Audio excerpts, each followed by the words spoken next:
నమస్తే, welcome to special debate. నేను Monica. అనుకున్నట్లే అయ్యింది, తగ్గేదేలే అంటున్నారు ట్రంప్. ఇండో అమెరికా మధ్య వాణిజ్య చర్చలు కొనసాగుతున్న వేళ కీలక పరిణామం చోటు చేసుకుంది. రష్యా నుంచి చమురు కొనుగోలు చేసే భారత్, చైనా వంటి దేశాలపై ట్రంప్ టారిఫ్ పంజా విసిరారు. మాస్కోపై వాషింగ్టన్ ఆంక్షల యుద్ధం కీలక మలుపు తిరిగింది. రష్యా నుంచి చమురు, గ్యాస్ కొనుగోలు చేస్తున్న దేశాలపై భారీ సుంకాలు విధించేందుకు సిద్ధమవుతోంది అమెరికా.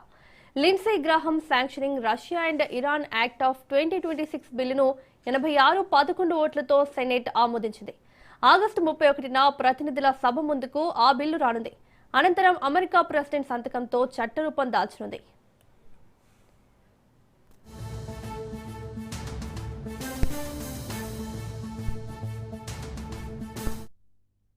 ట్రంప్ సర్కార్ తీసుకొచ్చిన బిల్లు ఆమోదం పొందితే భారత్పై 100% సుంకాల మోత మోగనుంది. అయితే దిగుమతి సుంకాలు విధించే ప్రతిపాదన అమెరికాలోనే తీవ్ర వ్యతిరేకతను ఎదుర్కొంటుంది. దేశ ప్రయోజనాలకే నష్టం కలిగిస్తుందన్నారు రిపబ్లికన్ సెనేటర్ రాన్ పాల్. ఆర్థికంగా మన కాళ్లపై మనమే తుపాకీతో కాల్చుకున్నట్లే అని ఆయన హెచ్చరించారు. టారిఫ్ వల్ల విదేశీ కంపెనీలే నష్టపోతాయన్న ట్రంప్ వాదనను రాన్ పాల్ కొట్టిపారేశారు. దిగుమతి సుంకాల అసలు భారం అమెరికా దిగుమతిదారులు, వినియోగదారులపైనే పడుతుందన్నారు.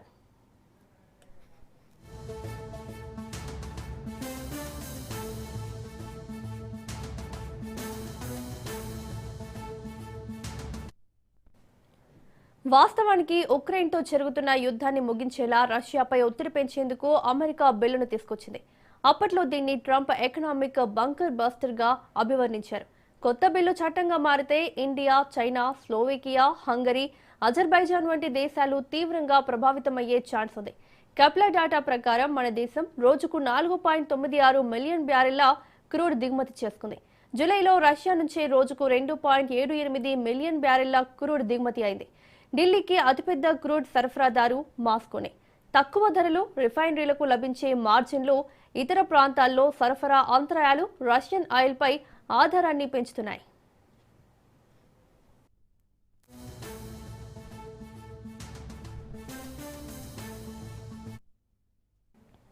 తాజాగా ట్రంప్ విధానాలతో ఇండియాకు ఇబ్బందులు ఖాయం. ఇంధన రంగంలో కాకుండా ఎగుమతులపై కూడా తీవ్ర ప్రభావం ఉండొచ్చు. అమెరికా భారత్కు అతిపెద్ద ఎగుమతి మార్కెట్లలో ఒకటి. Pharmaceuticals, engineering goods, textiles, electronics, gems and jewellery, marine products వంటి రంగాలు అమెరికా మార్కెట్పై భారీగానే ఆధారపడి ఉన్నాయి. రష్యన్ ఆయిల్ కొనుగోళ్ల కారణంగా భారత్పై 100% టారిఫ్ ప్రకటిస్తే ట్రంప్ అమెరికా మార్కెట్లో భారత ఉత్పత్తుల ధరలు భారీగా పెరిగి పోటీ సామర్థ్యం దెబ్బతినే ప్రమాదం ఉంది. దీంతో ఇప్పుడు ఇండియా ముందు రష్యన్ ఆయిల్ కొనుగోళ్లను తగ్గించడం, అమెరికాతో చర్చించి మినహాయింపులు సాధించడం, ఇతర దేశాల నుంచి క్రూడ్ దిగుమతులను పెంచి రష్యాపై ఆధారాన్ని క్రమంగా తగ్గించడం వంటి 3 మార్గాలు ఉన్నాయి. వాషింగ్టన్ పరిణామాలను నిశితంగా పరిశీలిస్తోంది ఢిల్లీ. దీంతో మోదీ సర్కార్ తీసుకోబోయే నిర్ణయంపై సర్వత్రా ఉత్కంఠ నెలకొంది.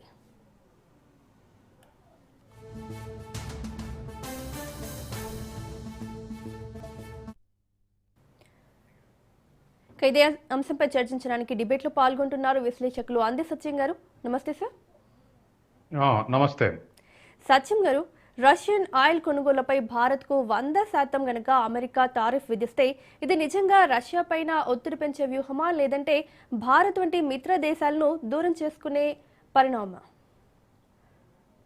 ఈ టారిఫ్ అనేది ఒకప్పుడు ఇంటర్నేషనల్ ట్రేడ్ని స్టెబిలైజ్ చేయడానికి ఒక సాధనంగా ఉపయోగించుకునేవాళ్ళు. కానీ ఇప్పుడు అమెరికన్ ప్రెసిడెంట్ మాత్రం, ట్రంప్ మాత్రం ఒక వెపన్గా ఉపయోగించుకుంటున్నాం. ఆ వెపన్ ఏమిటంటే ఇప్పుడు లేటెస్ట్గా రష్యా నుంచి చైనా కానీ, భారతదేశం కానీ, రష్యా మిత్ర దేశాలు కానీ ఆయిల్ దిగుమతులు చేసుకోకుండా దీన్ని అడ్డబెట్టి ఈ దేశాలు ఎగుమతులు, అమెరికా మార్కెట్లకు ఎగుమతులు చేసే వాటి మీద 500% వేయిస్తామన్నారు. ఆ తర్వాత 100% వేయిస్తామని ఇప్పుడు నిర్ణయం తీసుకున్నారు. అంటే రష్యన్ ఆయిల్ వల్ల, కొనుగోలు వల్ల రష్యాకు కావాల్సిన రెవెన్యూ చైనా, భారత్ తదితర దేశాల నుంచి లభిస్తుంది. ఉక్రెయిన్ మీద యుద్ధం చేయడానికి రష్యాకి ఇది ఒక వనరుగా మారింది. కాబట్టి ఉక్రెయిన్ మీద యుద్ధంలో రష్యా డిఫెన్స్లో పడాలంటే ఈ ఆయిల్ దిగుమతి చేసుకునే దేశాల మీద ఈ టారిఫ్ అనేటువంటి వెపన్ని ప్రయోగించడానికి ఇప్పుడు లిండ్సే చైనా, రష్యా, ఇరాక్ 26 చట్టాన్ని బయటకు తీసుకొచ్చాడు. దీన్ని సెనెట్లో ఆమోదించారు. 86-11 తోటి. రేపు హౌస్ ఆఫ్ రిప్రజెంటేటివ్ కు అంటే దిగువ సభకు 31 నాడు ఎల్లుండి 31 ఆగస్టు నాడు ఇది చర్చకు పోతుంది. అక్కడ కూడా ఆమోదిస్తే ట్రంప్ దీని మీద సంతకం పెడితే చట్టం అవుతుంది. కాబట్టి రష్యా మీద మరింత ఆంక్షలు విధించడానికి, మరింత కుంచింపజేయడానికి ఈ చట్టాన్ని తీసుకొస్తుంది. ఇక మన భారతదేశం విషయానికి వస్తే ఏ మేరకు ఎఫెక్ట్ అయింది అనుకున్నప్పుడు, బ్రాడ్గా అమెరికాకు మనం చేసే ఎక్స్పోర్ట్స్ $86 బిలియన్. అమెరికా మనకు ఎక్స్పోర్ట్స్ చేసేటువంటి ఎక్స్పోర్ట్స్ $46 బిలియన్. మనం సుమారు ఒక $40 బిలియన్ సర్ప్లస్లు ఉన్నాం. కాబట్టి మన ఎగుమతుల్ని ఇప్పుడు ఈ చట్టం ప్రకారం మన ఎగుమతుల మీద 100% టారిఫ్లు వేస్తే మన దేశం ఎక్స్పోర్ట్ చేసే వాటి ధరలు పెరిగి అమెరికా మార్కెట్లో అమ్ముడు పోకుండా చేయటం అనేది దాని రిజల్ట్.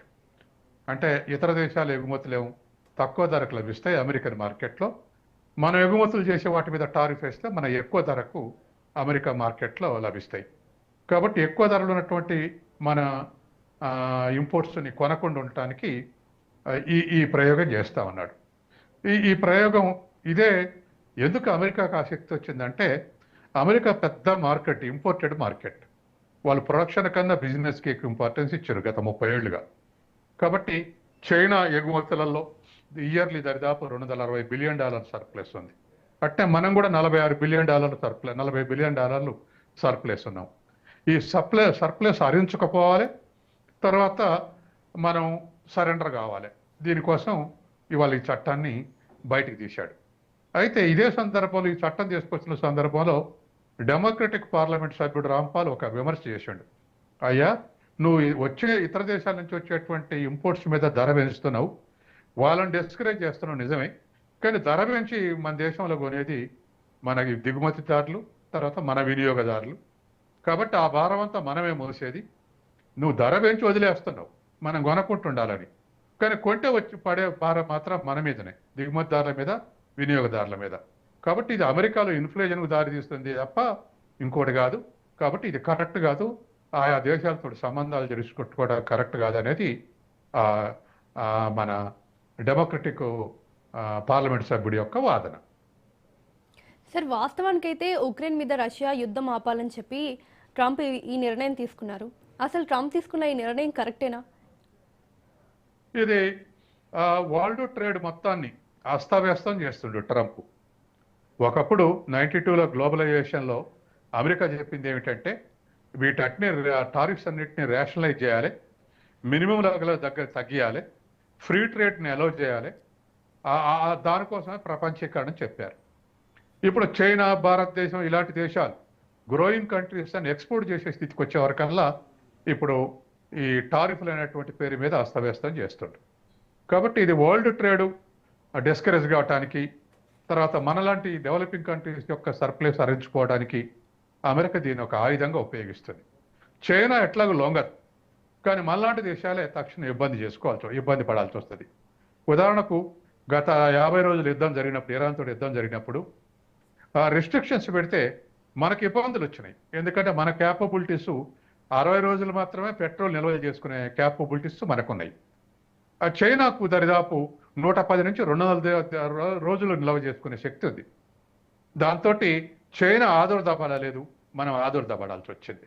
కాబట్టి ఇట్లా పెద్ద ఎకానమీలు కొంతకాలం సస్టైన్ అవుతాయి, చిన్న ఎకానమీలు దెబ్బతినడానికి ప్రయత్నం జరుగుతాయి. కాబట్టి ఇప్పుడు సోవియట్గా రష్యా కానీ, దాని మిత్ర దేశాలు కజకిస్తాన్ కానీ, ఉజ్బెకిస్తాన్ కానీ, తజకిస్తాన్ కానీ, ఇటువంటి దేశాలు, అజర్బైజాన్ కానీ, బెలారస్ కానీ, ఇటువంటి దేశాలు ఉన్నాయి మిత్ర దేశాలు. వాటి మీద కూడా ఈ టారిఫ్లు వేయబోతుండ్రు. కాబట్టి చిన్న ఎకానమీలకు కొద్దిగా ముందు జాగ్రత్త పడాలి. పెద్ద దేశాలు ఇంకొంత ఆలస్యంగా రంగంలోకి వస్తాయి. కాబట్టి ఈ విధమైనటువంటి తిప్పలు పెట్టడానికి వాళ్ళు ఉన్నటువంటి అమెరికా కానీ లేదా ట్రంప్ కానీ ఈ టారిఫ్ని ఒక వెపన్గా ఉపయోగిస్తున్నాడు. అవును సార్. సో ట్రంప్ విధించే ఈ టారిఫ్ భారాన్ని నిజంగా రష్యానే భరిస్తుందా, లేకపోతే అమెరికన్ దిగుమతిదారులు కావచ్చు, భారత ఎగుమతిదారులు కావచ్చు, లేదంటే వినియోగదారులు నష్టపోయే అవకాశం ఉందా? రష్యా నుంచి అమెరికాకు పెద్దగా ఎగుమతులు లేవు. ట్రేడు మనకు అమెరికాకు దరిదాపు $135 బిలియన్ ట్రేడ్ ఉంది. నేను ఇంతకుముందు చెప్పినట్టు 86 + 41. 46. అట్లే చైనాకు దానికి ఇంకా పెద్ద ట్రేడ్ ఉంది. మన $130 బిలియన్ అయితే వాళ్ళ $600 బిలియన్ సర్ప్లస్ కూడా 250 నుంచి $300 బిలియన్ చైనా సర్ప్లస్ ఉంది అమెరికాతో పోలిస్తే. కాబట్టి రష్యాతోటి పెద్దగా అమెరికాకు ట్రేడ్ లేదు, కానీ మన రెండు దేశాలతోటి పెద్ద ట్రేడ్. మనం జాగ్రత్త పడాలని చెప్పేసి, మన మీద భారం పడాలని చెప్పేసి, మనం రష్యా నుంచి ఆయిల్ దిగుమతి చేసుకోకుండా ఉండాలని చెప్పేసి, మన రెండు దేశాలు దిగుమతి చేసుకోకుంటుంటే 15% దిగుమతి చేసుకోవాలని చెప్పేసి, దీనివల్ల రష్యా ఎగుమతులు ఆగిపోతే రష్యాకు రెవెన్యూ తగ్గిపోతుంది. దాంతో ఉక్రెయిన్ మీద యుద్ధం చేసే క్యాపబిలిటీస్ తగ్గుతాయి అనేది ట్రంప్ యొక్క ఆలోచన. దీంతో తర్వాత ఆయన ఒక్క దెబ్బకు రెండు సాధించాలనే లక్ష్యం ఇంకోటి ఉన్నది. ఈ విధంగా టారిఫ్లు వేధిస్తే చైనాలో కానీ భారతదేశంలో కానీ అమెరికా కంపెనీలే కాకుండా ఇతర దేశాల కంపెనీలు కూడా ఈ టారిఫ్లతోటి ఎగుమతులు చేయాలంటే కష్టం. కాబట్టి వీళ్ళు వచ్చి అమెరికాలోనే ఇండస్ట్రీస్ పెట్టాలి, అమెరికాకు క్యాపిటల్ ఎక్స్పోర్ట్ చేయాలి, అమెరికాలో ఎంప్లాయ్మెంట్ పెరగాలన్నటువంటి మరొక వ్యూహం కూడా, ఈ ద్విముఖ వ్యూహంతో వాళ్ళ టారిఫ్ల్ని పెంచి అమలు చేస్తుండ్రు. అది ఏ మేరకు సక్సెస్ అవుతాడు, గత ఏడాదిగా సక్సెస్ అయినట్టు ఏమి ఆధారాలు అవ్వలేదు. కానీ ఆయన వాంఛ మాత్రం అది. వాళ్ళ దేశాల్లో క్యాపిటల్ పెరగాలి, ఎంప్లాయ్మెంట్ పెరగాలనేది ఒక లక్ష్యం. ఇతర దేశాల నుంచి వచ్చేటువంటి వాటిని టారిఫ్లు వేసి డిస్కరేజ్ చేస్తే వాళ్ళు అమెరికా వచ్చి పెట్టుబడి పెడతారు అనేది రెండవది. కాబట్టి ఈ రెండు రకాలుగా ఇవాళ టారిఫ్ని ఉపయోగిస్తుండు. మన దేశం నుంచి వచ్చినప్పుడు మనకు ఎగుమతులలో ప్రధానంగా ఒక $10 బిలియన్, $12 బిలియన్ జ్యువెలరీ, ఒక $10 బిలియన్ ఎలక్ట్రికల్స్, మరొక $10 బిలియన్ ఇంకేట ఉన్నాయి. మిగతా అన్ని ఇప్పుడు రొయ్యలు $2.2 బిలియన్ ఇంకా ఇలా చిల్లర ఉన్నాయి. ఈ మనం ఎగుమతులు చేసే దాంట్లో మేజర్ కాంట్రిబ్యూషన్. వీటి మీద కొన్నాళ్ళు మనం ఇబ్బందులు పడాల్సి వస్తుంది. ఆ మధ్య 50 రోజులు దిగుమతి చేసినప్పుడు కూడా, ఇలాంటి పని చేసినప్పుడు కూడా మన దేశం వెంటనే ఇతర దేశాలతోటి బయలాటరల్ అగ్రిమెంట్లు చేసుకోవటం, ఇతర దేశాలకు ఎగుమతులు మార్కెటింగ్ సౌకర్యాలు వెతుక్కోవటం చేశాం. కాబట్టి తాత్కాలికంగా కొంతకాలం ఇతర దేశాలతోటి కోఆర్డినేషన్ పెరిగేంత వరకు ఈ 3-4 రంగాల్లో ఇబ్బందులు పడాల్సి వస్తుంది. అందుకని అందులో పోయినసారి 50%, ఇప్పుడు 100% అంటుండు. ముందు 500% అనడు, ఇప్పుడు 100% విధిస్తా అంటుండు. ఆగస్టు 31కి హౌస్ ఆఫ్ రిప్రజెంటేటివ్స్ ఆమోదిస్తే అది అధ్యక్షుని సంతకం కానీ ఇది అమలుకు వస్తుంది. అప్పుడు మనం ఈ 3-4 రంగాల్లో textiles $10 billion, jewellers $12 billion, electricals ఒక $9-10 బిలియన్ మేజర్ ఇవి ఎక్స్పోర్ట్స్. ఈ రంగాల్లో మనం వేరే మార్కెట్ ఎత్తుకునేంత వరకు కొన్ని ఇబ్బందులు పడాల్సి వస్తుంది. అవును సార్. సో ఇప్పుడు భారత్ రష్యన్ ఆయిల్ కొనుగోలును తగ్గిస్తే కనుక ప్రత్యామ్నాయంగా ఏ దేశాల నుంచి మళ్ళీ మనం చమురుని దిగుమతి చేసుకోవచ్చు, అండ్ మన మీద ఎంత భారం పడే అవకాశం ఉంది? పోయినసారి ఎక్స్పీరియన్స్ తోటి, ఒక 2 నెలల కింద ఎక్స్పీరియన్స్ తోటి మనం డైవర్సిఫైడ్ ఇంపోర్ట్స్ చేసుకున్నాం. అంటే మనం చేసుకునే ఆయిల్ దిగుమతిని 1-2 దేశాలతోటి కాకుండా 40 దేశాల నుంచి దిగుమతి చేసుకుంటున్నాం ఇవాళ పెట్రోల్ని. దాంతో కొంత డైవర్సిఫై చేసి ఒకే దేశం మీద ఆధారపడితే ఈ అమెరికా చేసే చేష్టలకు ఇబ్బందులు పడాల్సి వస్తుందని ఇంకా కొన్ని దేశాల నుంచి ఇంపోర్ట్ చేసుకునేందుకు మనం ఎక్స్టెండ్ చేశాం. అయితే ఇదే సందర్భంలో మనం ఇప్పుడు దిగుమతి చేసుకునే దాంట్లో రోజుకు దరిదాపు 4.6 మిలియన్ బ్యారెల్స్ దిగుమతి చేసుకుంటున్నాం. దాంట్లో సగం 2.7 మిలియన్ బ్యారెల్స్ రష్యా నుంచి దిగుమతి చేసుకుంటున్నాం. దరిదాపు 50%, 100% దిగుమతి చేసుకుంటే అందులో 50% రష్యా నుంచి దిగుమతి చేసుకుంటున్నాం. కాబట్టి తర్వాత రెండోది కూడా మనకు రష్యా నుంచి దిగుమతి చేసుకుంటే సౌకర్యం ఏమిటంటే, ఆ బ్యారెల్ క్రూడ్ ఆయిల్ ఉత్పత్తి చేయడానికి, క్రూడ్ ఆయిలే బయటికి తీయటానికి ఇరాన్లో $14 పర్ బ్యారెల్ అయితే రష్యాలో $22 బ్యారెల్కు, కెనడాలో $30 బ్యారెల్కు, అమెరికాలో $45 బ్యారెల్కు. అంటే ఇవాళ దరిదాపు తక్కువ ధరకు ఇరాన్ నుంచి కానీ రష్యా నుంచి కానీ దిగుమతి చేసుకునే సౌలభ్యం ఉంది. కెనడా నుంచి అమెరికాని దిగుమతి చేసుకోవాలంటే బ్యారెల్ $30, $45. రష్యా నుంచి అయితే $22 వాళ్ళకయ్యే ఖర్చు. తర్వాత హార్ముజ్ జలసంధి తెలిసుంటే ఇది మనకి ఇంకా చీప్ ఇంపోర్ట్. బ్యారెల్ ఇంపోర్ట్ చేసుకోవడానికి $1 బ్యారెల్ పడేది. అదే అమెరికాను దిగుమతి చేసుకోవాలంటే $14.5. కాబట్టి మనల్ని చౌకగా రష్యా నుంచి దిగుమతి చేసుకోవడానికి అడ్డంకిగా మారుతుంది. తక్కువ ట్రాన్స్పోర్ట్ ఖర్చుతో దిగుమతి చేసుకోవడానికి హార్ముజ్ జలసంధి క్రైసిస్ మనకు అడ్డం వస్తుంది. కాబట్టే ఇవాళ ఆయిల్ దిగుమతి చేసుకోవాలంటే అందులో మన దేశంలో 100లో 88% దిగుమతి చేసుకుంటున్నాం పెట్రోల్ ఆయిల్, క్రూడ్ ఆయిల్. మన దేశంలో డొమెస్టిక్ ప్రొడక్షన్ 12%, కానీ 88% దిగుమతి చేసుకుంటున్నాం. దీంట్లో 50% రష్యా నుంచి దిగుమతి చేసుకుంటున్నాం.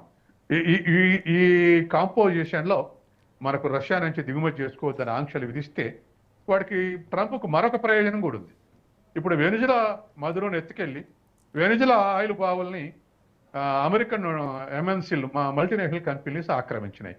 ఇప్పుడు వెనిజులా నుంచి దిగుమతి చేసుకోమంటాడు, అంటే అమెరికన్ కంపెనీలు కొనమంటాడు. మనం తప్పనిసరి కొనాల్సిన పరిస్థితి వస్తుంది. కాబట్టి రష్యా మీద ఆంక్షలు పెట్టి అనేక విధాలుగా అమెరికా కార్పొరేట్ కంపెనీ మీద ఆధారపడే విధంగా మనల్ని తయారు చేయడానికి ఈ చట్టం తీసుకొస్తాడు. అవును సార్, ఇంతకుముందు మీరు చెప్పారు 100% కనుక టారిఫ్ అమల్లోకి వస్తే ఈ ఫార్మా కానీ, ఇంజనీరింగ్ కానీ, జెమ్స్ కానీ, జ్యువెలరీ రంగాలు తీవ్రంగా ప్రభావితం అవుతాయి ఇంత పర్సంటేజ్తో అని చెప్పారు. సో ఈ 100% టారిఫ్లు అమల్లోకి వస్తే ఈ అన్ని రంగాల్లో, ఫార్మా కావచ్చు, ఇంజనీరింగ్ కావచ్చు, జెమ్స్ అండ్ జ్యువెలరీ కావచ్చు, ఈ అన్ని రంగాల్లో ఏ రంగం ఎక్కువగా దెబ్బతినే అవకాశం ఉంది? ముందుగా ఏ రంగం దెబ్బతింటుంది? ముందుగా ఫార్మసీ దెబ్బతింటుంది. ఎందుకంటే ఫార్మసీ వాళ్ళ దగ్గర ప్రొడక్షన్ లేదు. వాళ్ళు మార్కెటింగ్, అమెరికాలో మార్కెటింగ్ చేయటం లేదా బిజినెస్ చేయటం తప్ప ప్రొడక్షన్ లేదు. మనమే ఎక్స్పోర్ట్ చేసేది. కాబట్టి మనం ఎక్స్పోర్ట్ చేస్తున్నాం కాబట్టి మన దరిదాపు జనరిక్ మెడిసిన్స్ ఎక్కువ ఎగుమతి చేస్తున్నాం. ఇప్పుడు అవి ఎఫెక్ట్ అయితే అమెరికాకేం ధరలు పెరుగుతాయి, ఏది ఈ మెడిసిన్స్ యొక్క ధరలు పెరుగుతాయి, మనకేమో ఎక్స్పోర్ట్ నిర్వీర్యం అయిపోతుంది. కాబట్టి మనకు ఫార్మా మీద ఇమీడియట్గా దెబ్బపడే అవకాశం ఉంది. అట్లాగే గత 60 రోజుల ఎక్స్పీరియన్స్ ఏమిటంటే శ్రింప్స్, అంటే రొయ్యలు. ఈ రొయ్యల మీద వాళ్ళు 50% పెంచిన క్వాలిటీ, మన రొయ్యలు బాగున్నాయి అని చెప్పేసి పెంచిన ధరలకు అమెరికా మార్కెట్లో కొన్నారు మన రొయ్యల్ని. దాంతో ఆ భారం అమెరికన్స్ మీదనే పడింది. మన మీద టారిఫ్ ఏదిచ్చినప్పటికీ ఎక్కువ ధరలైనా మన రొయ్యలే కొన్నారు. కాబట్టి అది అమెరికన్ కస్టమర్స్ మీద పడింది. కాబట్టి మన ఎక్స్పోర్ట్స్ క్వాలిటీ ఉన్నాయి అనుకుంటే, మిగతా దోషాలతో పోలిస్తే మన వస్తువులకు అలవాటు పడి ఉంటే, ధరలు పెంచిన తర్వాత కూడా మన కొంటే ఆ భారం అమెరికా ప్రజల మీద, అమెరికా దిగుమతిదారుల మీద పడుతుంది. అట్లా కాదు, మనకు ఆల్టర్నేటివ్ క్వాలిటీలో కానీ క్వాంటిటీ కానీ ఉన్నాయన్నప్పుడు ఇతర దేశాలకు కొంత లాభపడేటువంటి అవకాశం ఉంది. అది కంట్రీ టు కంట్రీ ట్రేడ్ చూసినప్పుడు ఎవరంతా లాభపడతారనేది లెక్క చెప్పవచ్చు. సార్, ఇప్పుడు రష్యాతో చమురు కొనుగోళ్ల విషయంలో భారత్ ఎలాంటి వ్యూహాన్ని అమలు చేస్తే బాగుంటుంది ఇప్పుడు అమెరికా సుంకాలు విధిస్తున్న నేపథ్యంలో? మొన్ననే కేంద్ర ప్రభుత్వం 81,000 కోట్లు కేటాయించింది సముద్రంలో పెట్రోల్ వెతకమని. ఇప్పటికే మనకు బాంబే హైలో, మిగతా చోట్ల సముద్రంలో పెట్రోల్ ఉత్పత్తి చేస్తున్నారు. అట్లాగే రాష్ట్రాల విషయం వచ్చినప్పుడు గుజరాత్, రాజస్థాను, అస్సాం ఇటువంటి రాష్ట్రాల్లో కూడా ఉత్పత్తి చేస్తారు. మిగతా దంట ఆయిల్ నుంచి ఉత్పత్తి చేస్తారు, సముద్రం నుంచి ఉత్పత్తి, సీషోర్స్ నుంచే ఉత్పత్తి చేస్తారు. ఇంకా వెతకాలే. ఇప్పుడున్నటువంటి వరల్డ్ పరిస్థితులలో మన డొమెస్టిక్ ప్రొడక్షన్ పెంచాలని చెప్పేసి మొన్ననే సుమారు ఒక 80,000 కోట్ల పైన వీటికి కేటాయించారు, సముద్రంలో సెర్చ్ చేయండి అని. అంటే మన డొమెస్టిక్ ప్రొడక్షన్ పెంచుకోవటమే ఒక ఆల్టర్నేటివ్ మార్గం. తర్వాత రెండోది, 2015లో ప్యారిస్ అగ్రిమెంట్ చేసుకున్నారు, అంటే ఎలక్ట్రిక్ వెహికల్స్ ఎక్కువ వాడాలని. కాబట్టి రెన్యూవబుల్ ఎనర్జీ ఎక్కువ వాడాలి అని చెప్పేసి చేసుకొని దాంట్లో ఇవాళ ఎలక్ట్రిక్ వెహికల్స్ని పెంచాలనుకుర్రు. దాంట్లో చైనా చాలా ఫాస్ట్గా ఉంది. అగ్రిమెంట్ తర్వాత ఇప్పటికల్లా చైనాలో 42% వెహికల్స్ ఈవీ వెహికల్స్ ఉన్నాయి. అమెరికా, యూరోప్లో 23-24% ఉన్నాయి. మన దగ్గర ఇంకా అరౌండ్ 10% ఉంది. కాబట్టి మనం శీఘ్రంగా ఈవీ వెహికల్స్ని సబ్స్టిట్యూట్ చేసుకుంటే పెట్రోల్, డీజిల్ మీద ఆధారపడటం అనేది తగ్గుద్ది. ఇది రెండో అంశం. మూడోది, చైనా ఈవీ వెహికల్స్ మార్చడమే కాకుండా ఇంకా పెద్ద స్ట్రాటజీ అమలు జరుపుతుంది. బ్యాటరీ మీద శరవేగంగా రీసెర్చ్ జరుపుతుంది. అంటే వెహికల్స్ బ్యాటరీ మీదనే నడవడం అనేటువంటిది. ఆ రీసెర్చ్ ఎంత దూరం పోయిందంటే మిగతా వరల్డ్ ఎవరు ఆలోచించినంత దూరంలో ఉంది. అది కనుక సక్సెస్ అయితే చైనాకు ఇంకా ఇంపోర్ట్స్ మీద తగ్గించుకున్నటువంటి ఆశయం నెరవేరుతుంది. మనం కూడా ఆ విషయంలో మరింత కొంత మనం ఇంట్రడ్యూస్ చేశాం, కానీ ఇంకా మరింత రీసెర్చ్ చేయాల్సినటువంటి అవసరం ఉంది. అది మూడోది. నాలుగోది, రెన్యూవబుల్ ఎనర్జీ అన్నప్పుడు మనకున్నటువంటి షేర్లు, ఎక్కువ షేర్ ఇప్పటికి కూడా థర్మల్ ఎనర్జీ ఉంది, అంటే బొగ్గుని మార్చడమే ఉంది. అట్లా కాకుండా హైడ్రో ఎలక్ట్రికల్సే కాకుండా ఇంకా విండ్ ఎనర్జీ పెరిగింది, మనకు పెరుగుతుంది. సోలార్ ఎనర్జీ ఇంకా కొద్దిగా ఫాస్ట్గా ఉంది. ఆటమిక్ ఎనర్జీ, ఇటువంటి అన్ని కూడా వాటి షేర్ పెంచి మనం వీటి మీద ఈ ఆయిల్ దిగుమతులు చేసుకునే దాని మీద ఆధారపడటం తగ్గించుకుంటే రానున్న కాలంలో ఈ సంక్షోభాన్ని ఎదుర్కొనేటువంటి అవకాశం ఉంది. Yes sir. సో ఇప్పుడు ఈ పరిణామాన్ని మనం ఏ విధంగా చూడాలి అంటే ఒక చమురు కొనుగోలు విషయమనే కాదండి, ఏదైనా కూడా ఒకే ప్రాంతం మీద ఒకే దేశం మీద ఎక్కువగా డిపెండ్ అయితే ఇలాంటి పరిణామాలు ఏ దేశమైనా ఎదుర్కొంటుంది. కాబట్టి దీన్ని ఒక గుణపాఠంగా మనం తీసుకోవచ్చా? ఎస్, ఖచ్చితంగా. 7 ఏళ్ల కిందట చైనా అమెరికా భయాన్ని అమెరికా ఇటువంటి చేస్తుందని ఊహించి వాళ్ళు దరిదాపు 7 ఏళ్ల కిందనే డొమెస్టిక్ ప్రొడక్షన్ వ్యూహాన్ని అనుసరించారు. ప్రొడక్షన్ చైనాలనే, డిమాండ్ చైనాలనే, ఇతర దేశాల మీద ఇటువంటి టారిఫ్లు ప్రయోగిస్తుందని. దాంతో ఇప్పుడు చైనాని అంతగా ఇన్ఫ్లుయెన్స్ చేయలేకపోతుంది. 7 ఏళ్ల నుంచి వాళ్ళు ఆ వ్యూహాన్ని అమలు జరుపుతున్నారు. కేవలం ఎక్స్పోర్ట్ ఇంపోర్ట్ వ్యూహం కాకుండా వాళ్ళ దేశంలో డొమెస్టిక్ డిమాండ్ ఉండే విధంగా వ్యూహాన్ని మార్చుకోరు. మనం కూడా రానున్న కాలంలో సెల్ఫ్ సఫిషియన్సీని పెంచుకోవాల్సినటువంటి అవసరం ఉంది.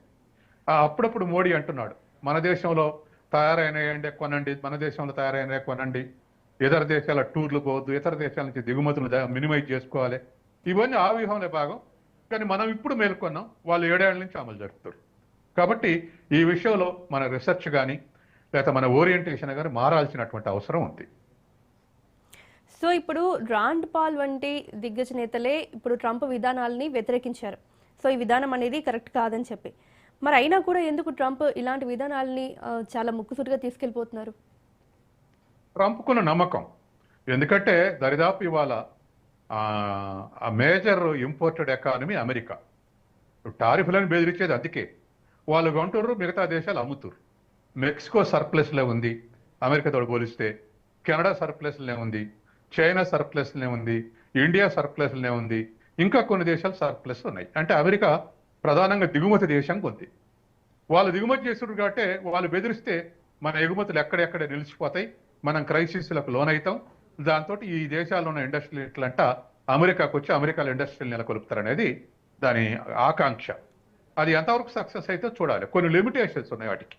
ఈ మధ్య చైనాలో ప్రొడ్యూసర్స్ని మన వాళ్ళు ఇంటర్వ్యూ చేశారు. మీరు చైనా వదిలిపెట్టి ఇండియాకు వస్తాం అనుకుంటున్నారు, మరి ఎందుకు రావట్లేదని అడిగితే వాళ్ళు 2 కారణాలు చెప్పారు. ఒకటి, మేము ఇండియా వస్తే కూడా ఇండియాలో ఉత్పత్తి చేస్తే మళ్ళీ మూలధన సరుకులు, ముడి సరుకులు చైనా నుంచి దిగుమతి చేసుకోవాల్సి వస్తుంది, అందుకే రాలేకపోతున్నాం అనేది ఒకటి. అంటే ఇండియా వస్తే కూడా చైనా నుంచి మళ్ళీ ముడి సరుకులు దిగుమతి చేసుకోవాల్సి వస్తుంది, అందుకే ఇండియా రాలేకపోతున్నది ఒక మాట చెప్పారు. రెండవది, చైనాలో ఉన్న ఇన్ఫ్రాస్ట్రక్చర్ ఇండియాలో లేదు, అందుకని అది కూడా అసౌకర్యం అని చెప్పేసి రావట్లేదని వాళ్ళు 2 కారణాలు చెప్పారు. ఇప్పుడు అమెరికా కూడా ఇండస్ట్రీలు అంతా ఈ టారిఫ్లు చూసి పారిపోయి అమెరికాలో ఇండస్ట్రీస్ పెడతారని ట్రంప్ యొక్క అంచనా. కానీ అది అట్లా క్యాపిటల్ పోయి అమెరికాలో వాళ్ళు ప్రొడ్యూస్ చేయాలంటే అనేకమైనటువంటి అడ్డంకులు ఉన్నాయి. ఈ అడ్డంకులన్నీ అధిగమించిపోవాలి. గత ఏడాదిగా ఈ ప్రయత్నం చేస్తున్న ట్రంప్ పెద్దగా గుర్తించదగినటువంటి మార్పు రాలే. సో ఇప్పుడు భారత్ ముందు 3 మార్గాలు ఉన్నాయి సార్. ఒకటి, రష్యన్ ఆయిల్ తగ్గించడం, అమెరికాతో మినహాయింపులు కోరడం, ఇతర దేశాల నుంచి దిగుమతులు పెంచడం. ఈ మూడింట్లలో ఏది వ్యూహాత్మక పరిణామం అంటారు? మనం ఆల్రెడీ ఈ మూడింటిని అమలు జరుపుతున్నాం. మనకు మొన్న వచ్చిన క్రైసిస్ తోటి, ఇరాన్ యుద్ధంలో వచ్చిన క్రైసిస్ తోటి మనం దిగుమతి చేసే దేశాల సంఖ్య ఒక్క రష్యానో లేకపోతే ఒక ఇరానో లేదు, 40 దేశాల నుంచి దిగుమతి చేసుకుంటున్నాం. కాబట్టి ఇతర దేశాల నుంచి కూడా దిగుమతి చేసుకోవడానికి ఒక మార్గం, అది అనుసరిస్తున్నాం. దాన్ని మరింతగా ఆలోచించాలి. ఇక మీరు చెప్పిన రెండో పరిష్కారం రష్యా నుంచి తగ్గించుకుంటారు. ఎట్లాగ తగ్గించుకుంటారు? టారిఫ్ల భయానికి తగ్గించుకుంటారు. అది 15% దిగుమతి చేసుకోవచ్చు అన్నారు. అందుకని 15 or 20 మొత్తం మీద ఇవాళ ఉన్నటువంటి 50% నుంచి అది 25%, 20% తగ్గించుకుంటారు. అది ఖాయంగా చేస్తారు. గతంలో కూడా అటు చేశారు. అమెరికా బెదిరిస్తే ఇప్పుడు కూడా చేసే స్థితిలో ఉంది. మూడోది, మనం అమెరికాను రిక్వెస్ట్ చేయటం అంటే ఇవాళ అమెరికా ఏ దేశాన్నైనా బెదిరించే స్థితిలో ఉంది. ఇప్పుడు మనకు అమెరికాకు బయలేటర్ అగ్రిమెంట్ ఉంది. అగ్రిమెంట్ ఫైనల్ కావడానికి అనేక బెదిరింపులు చేస్తుంటారు. వాళ్ళ అగ్రికల్చర్ ప్రొడక్షన్ నుంచి మనం దిగుమతి చేసుకోవాలి అంటుంటాం. ముఖ్యంగా సోయాబీన్ కానీ, మొక్కజొన్న కానీ, ఆ తర్వాత ఇటువంటి 2-3 ఎగుమతి చేసుకోవాల్సి అంటారు. ఇక్కడ రైతాంగం ఉద్యమం మన ఢిల్లీలో జరిగినటువంటి రైతాంగ ఉద్యమంతో మన కేంద్ర ప్రభుత్వం భయపడుతుంది వాటికి అగ్రి చేయాలంటే. ఇక్కడ రైతాంగం ఊరుకోరు, రైతాంగం మూతపడుతుంది, వ్యవసాయం మూతపడుతుంది. ఎందుకంటే అమెరికాలో ఒక సౌలభ్యం ఉంది, రైతులకు అయ్యే ఖర్చులు 50% సబ్సిడీ ఇస్తారు. వాళ్ళు ఎగుమతి చేస్తే మళ్ళీ ఎగుమతి సబ్సిడీ కూడా ఇస్తారు అమెరికా. మనకు అటువంటి అవకాశం లేదు. కాబట్టి మన రైతులు మూలన పడతారు వాళ్ళ తక్కువ ధరతో వస్తే. కాబట్టి అగ్రిమెంట్ పోస్ట్ పోన్ అవుతా ఉంది.